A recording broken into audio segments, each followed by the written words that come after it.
আসসালামু আলাইকুম প্রিয় দর্শক, সবার কি অবস্থা? জবা সিরিয়ালের 175তম পর্বে আপনারা দেখতে পারবেন এবার জবা ও মিঠুর মধ্যে একটা তর্কাতর্কি চলতেই থাকবে আগামী পর্বেও।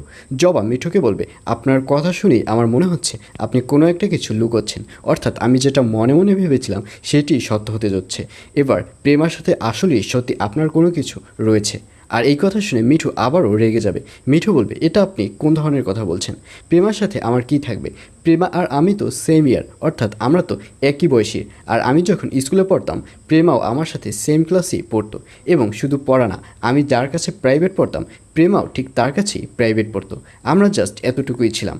আর এই কথা শুনে জবা বলবে, ও আচ্ছা, তো বন্ধুত্বের কথাটা কেন বাদ দিলেন? আর এই কথা শুনে মিঠু বলবে যে বন্ধুত্বের কথা বাদ দেবার কী আছে, যেহেতু আমরা একই স্কুলে পড়েছিলাম এবং একই ক্লাসে পড়েছিলাম, সেহেতু আমাদের মধ্যে বন্ধুত্ব হবে, এটাই তো স্বাভাবিক।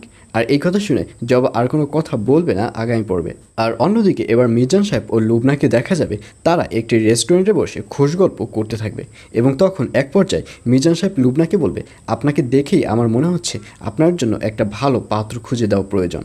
আর এই কথা শুনে লুবনা হাসতে থাকবে। লুবনা বলবে, কি তাই মনে হচ্ছে আপনার? তখন মিজান সাহেব বলবে, হ্যাঁ। তখন লুবনা বলবে, আপনার পাত্র খুঁজতে হবে না, আমার পাত্র আমার নিজেরই খোঁজা হয়ে গেছে, আমি নিজেই পছন্দ করেছি। আর এই কথা শুনে মিজান সাহেব বলবে, কী ব্যাপার, তাই নাকি? তো সে কে পাত্র, তাকে কি আমি দেখতে পারি? আর এই কথা শুনে লুবনা বলবে, তাকে দেখার কিছুই নেই, তাকে আমি নিজেই পছন্দ করেছি, আর সে হয়তো আমার সামনেই বসে আছে।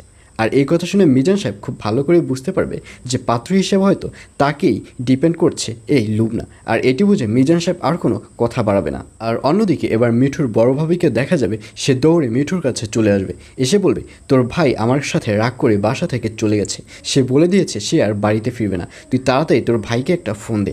আর এই কথা শুনে মিঠু মিজান সাহেবকে ফোন করবে, কিন্তু মিজান সাহেবের ফোনটি বন্ধ পাওয়া যাবে, এবং এক পর্যায়ে মিঠু ভাববে যে এই মুহূর্তে তাহলে কাকে ফোন করা যায়, এবং এক পর্যায়ে মিজান সাহেবের অফিসে ফোন করবে মিঠু, এবং মিজান সাহেবের অফিসে যে দারোয়ান রয়েছে তাকে জিজ্ঞাসা করবে, আচ্ছা সে কোথায়? আর এই কথা শুনে সে বলবে, সে তো বিশাল এক ছুটি নিয়েছে, সে তো এখন ছুটিতে আছে। আর এই কথা শুনে মিঠু বলবে, আচ্ছা আপনাদের অফিসে যে লুবনা রয়েছে নতুন সিও, সেও কোথায়, সে কি অফিসে আছে? তাহলে তার কাছে ফোনটি দিন। আর এই কথা শুনে এবার সেই লোকটি বলবে, না সেও অফিসে নেই, সেও ও ছুটিতে রয়েছে, আমার মনে হচ্ছে তারা দুজন একসাথে ছুটি নিয়ে কোথাও বেড়াতে গেছে। আর এই কথা শুনে মিঠু আর কোনো কথা বাড়াবে না, এবং এই কথাটি মিঠু তার ভাবিকেও বলবে না, কারণ মিঠু খুব ভালো করেই জানে তার ভাবিকে যদি এই ধরনের কথা বলে তাহলে তার ভাবি এটি নিয়ে বিশাল এক টেনশনে পড়ে যাবে। আর এছাড়াও থাকবে আর